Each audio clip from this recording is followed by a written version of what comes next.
ہم نے ہر ممکن کوشش کی ہے چیف، لیکن وہ ہماری توقع سے زیادہ چالاک ثابت ہو رہے ہیں۔ اب جبکہ انہیں ہیڈ کوارٹر کا پتہ چل گیا تو وہ براہ راست ہیڈ کوارٹر پر ہی حملہ کریں گے۔ ہاں، لیکن انہیں اس حملے کے لیے بہرحال اسلحہ وغیرہ کے انتظامات کورنٹو سے کرنا پڑیں گے۔ وہ ناراک سے ڈائریکٹ اسلحہ نہیں لا سکتے، اس لیے تم ہوشیار رہنا۔ اب ان کے خاتمے کی پوری ذمہ داری تم دونوں پر آن پڑی ہے۔ کورنٹو خاصا بڑا اور گنجان آباد شہر ہے۔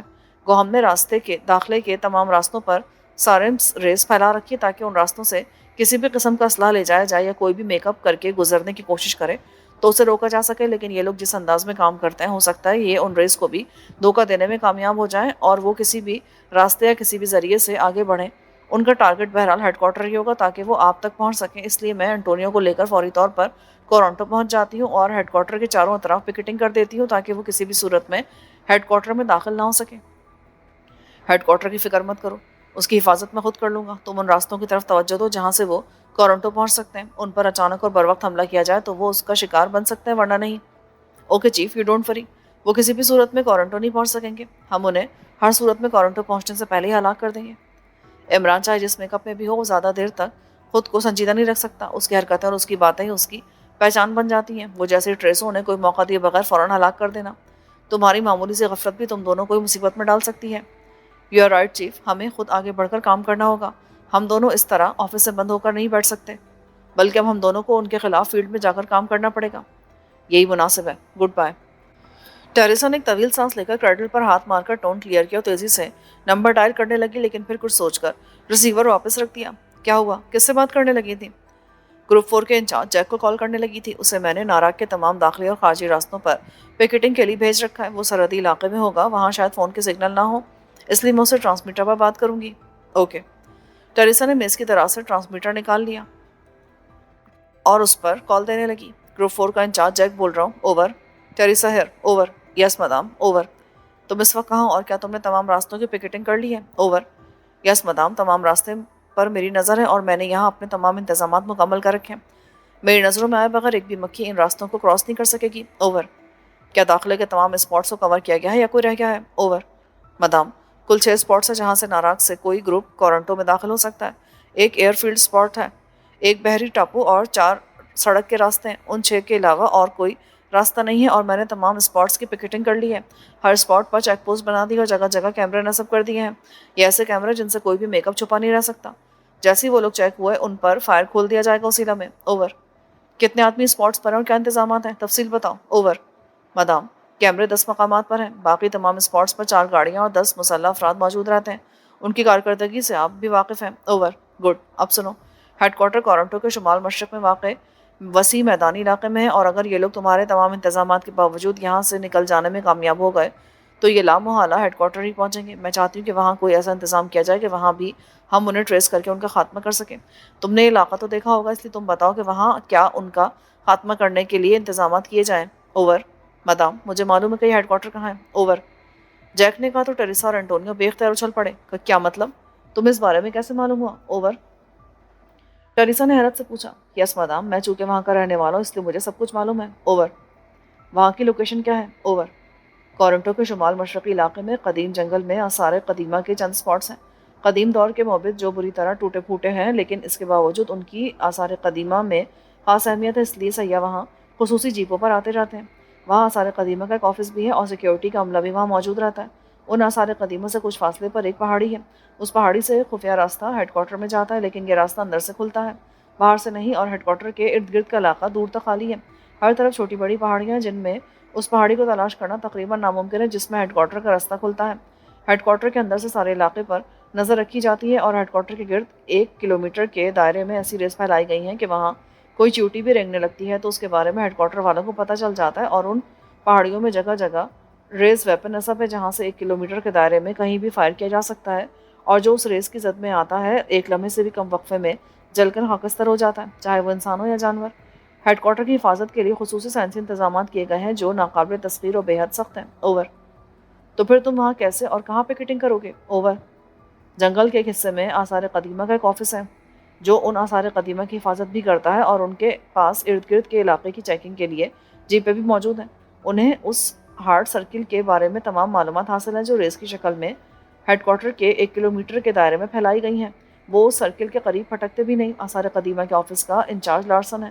وہ بے حد لالچی اور جواری ہے. آج کل وہ جوئے میں بڑی رقم ہار چکا ہے, اس لیے اسے رقم کی بے حد ضرورت ہے.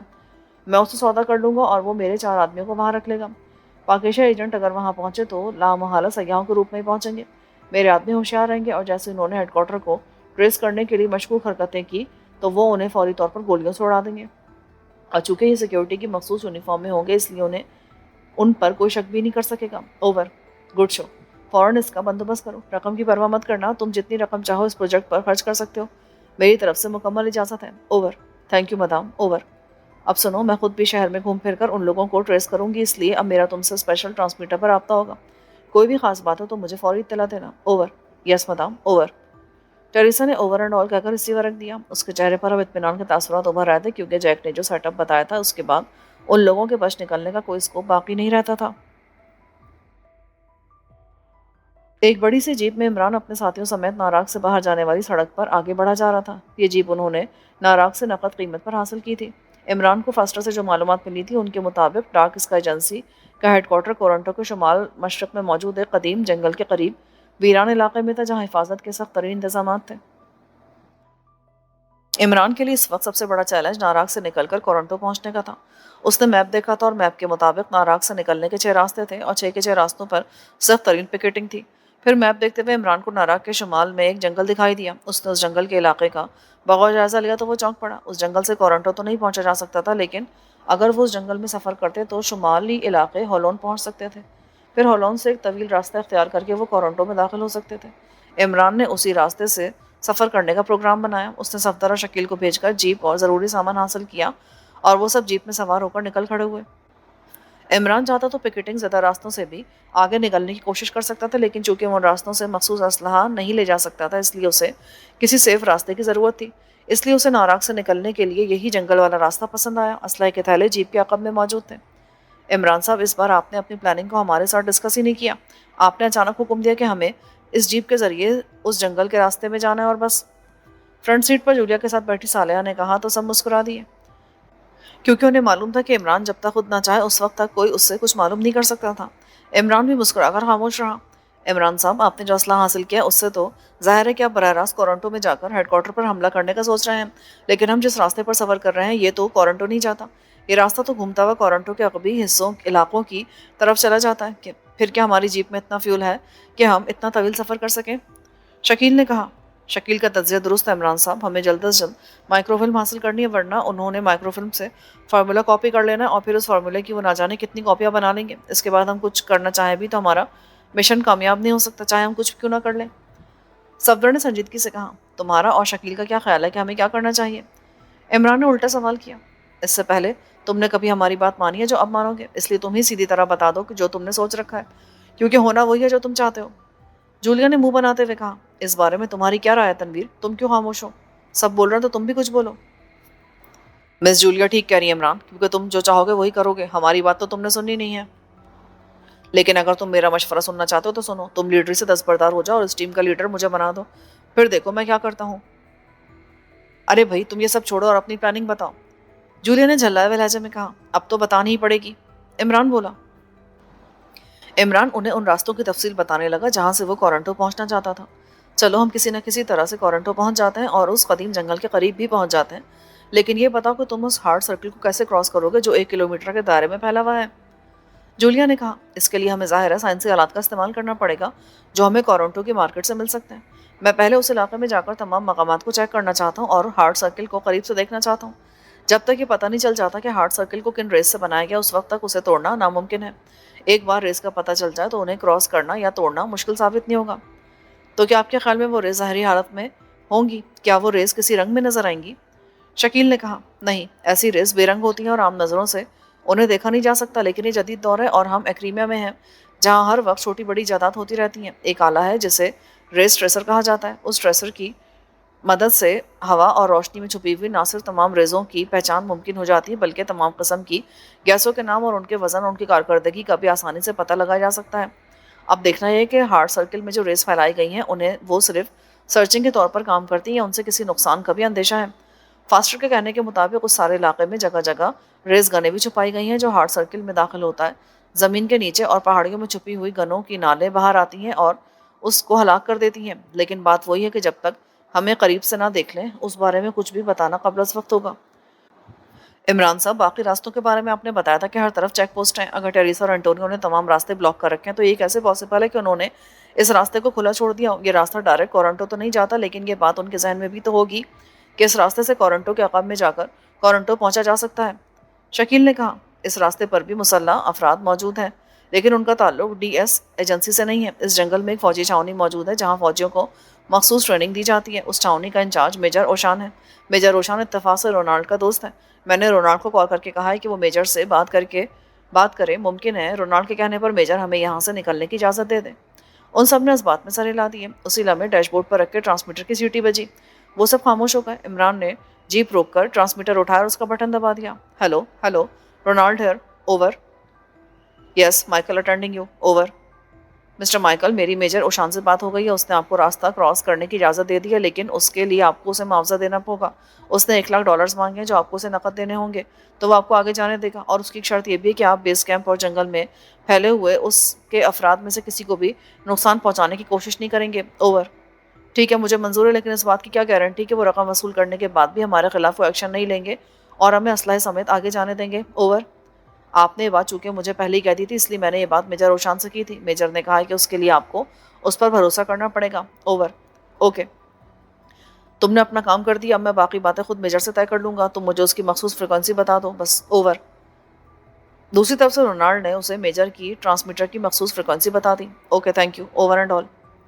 عمران نے ٹرانسمیٹر آف کر دیا۔ تو یہ تھی آپ کی پلاننگ؟